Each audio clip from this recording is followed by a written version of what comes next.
both the rise of things like Substack and alternative, the idea that you could be a brand in and of yourself.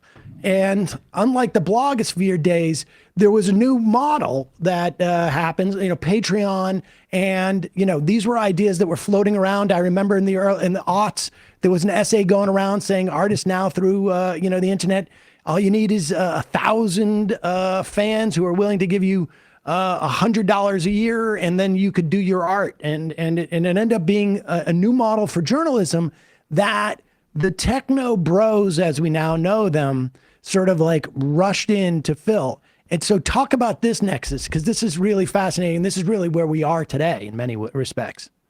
Yeah, so Patreon, I think, was probably the first real successful model here, but Substack really took this idea and ran with it. Started a newsletter service with a great kind of user experience. I compare it to Medium a lot, which if you're a writer, back when that came out, it was going from Blogspot to Medium was really like two different worlds. Like, it was very easy to use. It looked really nice, really smooth UX. So that was kind of the Substack model, and they had, payments. Matt was actually a very early adopter of it. I was an early adopter of it, but I think Matt was one of the first. And I didn't use mine for forever. He wrote Hate Inc. on Substack because that was kind of like the loophole in his Rolling Stone contract that he could do that. So he had already established himself there, and then decided to move there full time. Glenn also decided to move there full time. Both of these guys, were not paid to come on, but they definitely benefited from the expanded reach that they got from a newsletter service that had. How do you know that? How do I know that? Yeah. Well, I mean, I know. How do you know that they didn't get paid? Yeah, I know. Well, I know that Glenn did not, because he told me that he did not when I talked to him after he left The Intercept. Matt, I guess I just assumed that he didn't. I mean, he wrote the book on there. He started writing on there, I believe, after the investment and the paid deals started coming out. I suppose that it's possible that he did get paid to go there, but I think that his audience is already so large that he didn't need to. Plus, if you went there on a paid deal, I mean, people were making this calculation, right? Like when Glenn went there was a calculation to make. Are you going to take the money and have them take a full year of your possible income, right? Which is like, Substack could lose doing this, but they could also win doing this. Yeah. Or are you just going to chance it? I think somebody with Glenn's platform and somebody with Matt's platform would probably chance it. Somebody like Matt Iglesias could have chanced it too. He decided to take the money and ended up, I think, losing a couple $100,000 because of that. So it was a risk to take, but some people did take the risk. And my understanding is that Matt did. My understanding is that Glenn did, and my understanding also is that Matt did. Although I'm not 100% sure about Matt. But the paid deals that they started to hand out, I mean, these were helped along because they had the increased investment and the increased funding from Andreessen Horowitz, Mark Andreessen. And I wrote about this in 2021 for the first time, and this essay that I wrote for Business Insider is kind of, in a lot of ways, like the backbone of the thesis of the book, which is basically that these Silicon Valley guys have gotten so sick of media challenging them and criticizing them that they would rather decentralize and depower it by basically creating an alternative media ecosystem, like an alternative right-wing leaning ecosystem, media ecosystem that can basically take institutional media figures and move them over to these decentralized alternative media places and damage the institutions by not having those. Do the whole move fast and break things that Silicon Valley always talks about doing, but you do it in such a way that it kind of has the net effect of helping them out. Well, it's bespoke media, right? In the sense that you can pick the kind of, at least in this libertarian vision, which I think is increasingly relevant as we see Elon Musk's attempt to essentially take over the government and the rise of Mark Andreessen and his influence within Meta, along with Zuckerberg, going on Joe Rogan and saying the exact same thing that Zuckerberg said months later, and he's a board member. Like, these folks are controlling our channels of communication, and also have the vision that you describe, where I think perhaps I would love to get into Barry Weiss in a bit because she's an interesting figure in this as well. But there is now it becomes clear that they're just libertarians, right? That like perhaps Glenn and Taibbi, and maybe Taibbi wasn't always this way because I loved his writing in the past, but that their vision of rights is not one that is like leftist. It's one that is like based in individualized freedom. And that fits much more neatly in a kind of like what a billionaire would want to promote versus a leftist vision that wants to tax them to give us all healthcare or something. Yeah, I would want to make a distinction, though, between the politics of Silicon Valley and the politics, perhaps, of Glenn and Matt. Silicon Valley may describe themselves or may have described themselves in the past, these guys, as libertarians, but they've made billions and billions. They've made their fortunes on huge government contracts. So it's a very selective libertarianism. Well, to be fair, that's when we talk about the original neoliberals, coming out of Mont Pelerin, that's what they were talking about. Right. I mean, that is that government will function as a spigot for a very specific set of individuals in our society. And, if we carry through this and through like the sort of the Curtis Yarvinism that is animating these guys now, that vision is somewhat consistent as we head into what we have under this Trump administration.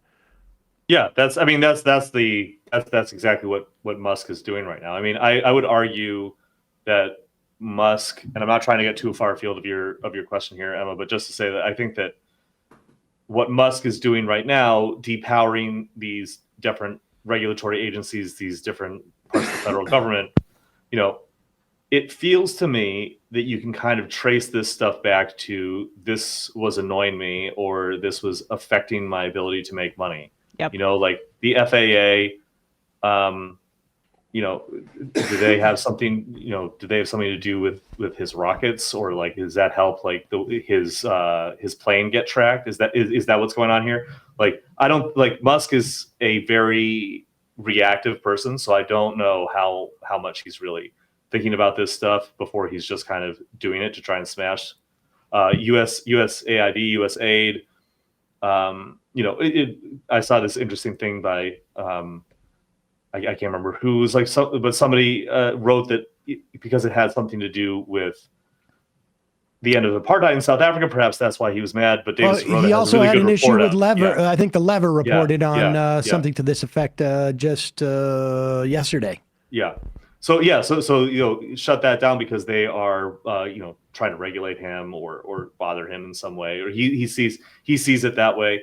CDC. I mean, I think if you look at his reaction to COVID and his anger over the fact that people weren't working and weren't back in the workplace, and that taxes were going to providing like life-saving money so that people could like stay home and like we could like manage the pandemic, right? Like that's another huge part of it. I mean, that's I think why CDC is down, although obviously there's also Trump's issue with it as well. He probably blames CDC in some ways for losing the election in 2020.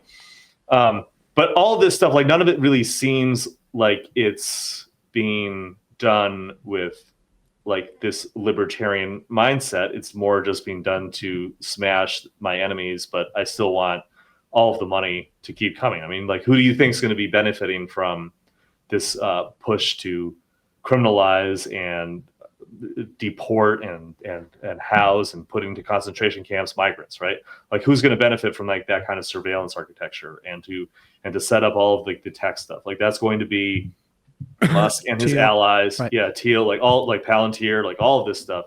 So I mean, I don't want to be like too much of a vulgar materialist here, but that is kind of the way that I see this stuff. What was implied in my question is the hypocrisy and shallowness of libertarian ideology. And when you get to an endpoint where you have these Yarvin-believing oligarchs, essentially billionaires, then they have the unlimited power, and it's all about the individual. This is kind of the way that they naturally create a system. Like the the tech right, Palantir, or Thiel and Armstrong and all those folks, their vision of like this praxis, you've heard about this, right? Their privatized cities and states that they want to build. That's Musk's vision for America and what he's trying to create at this current moment, right?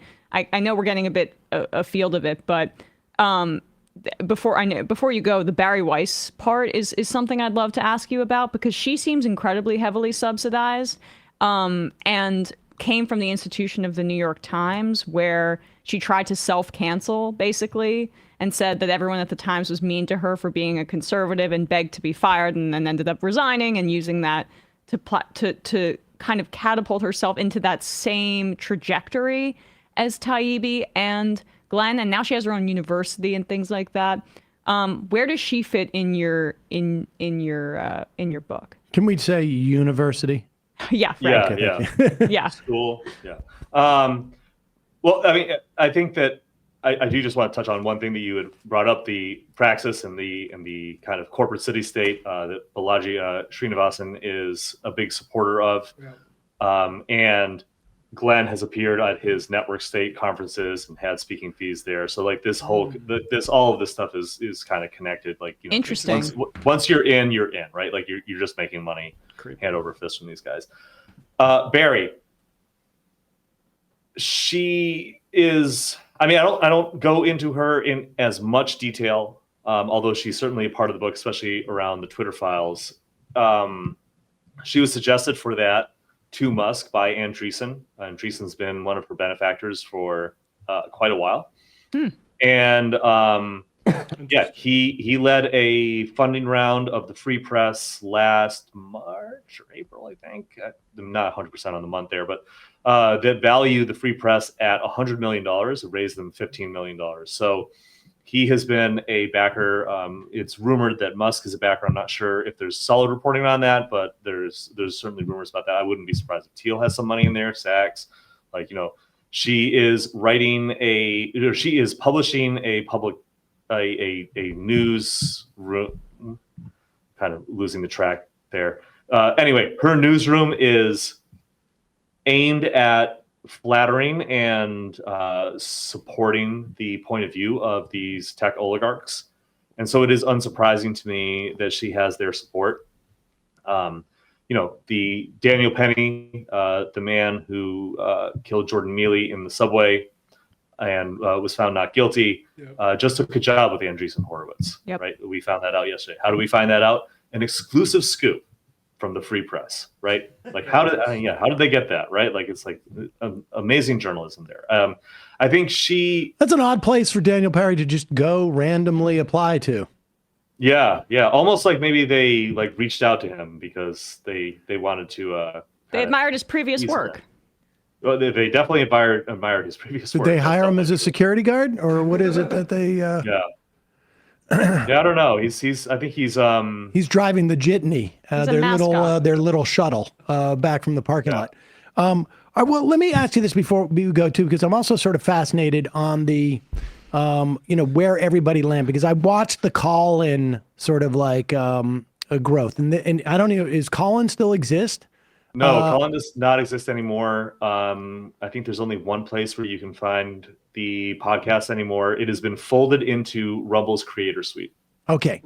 Call-in was a sort of rival to YouTube and Rumble with some other features that were associated with it.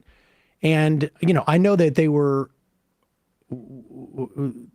handing out a lot of money, and they were handing it out to people on the right, and they were handing out to sort of like part of this sort of